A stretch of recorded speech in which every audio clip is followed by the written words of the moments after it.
Hello friends, in this quick tutorial I'm going to show you how to save photos and videos on Snapchat. But before getting started this video, make sure to subscribe how to 1 minute. So first of all, open your Snapchat profile and then click on the settings icon to the upper right hand corner.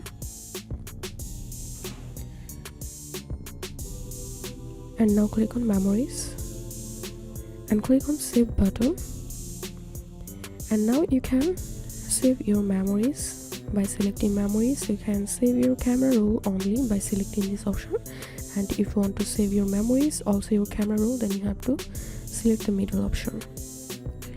And now click on auto save my story snaps. Click on it and turn on this on. So click on auto save to memories, and that's it. If you find this video helpful, make sure to subscribe how to 1 minute. Thanks for watching this video.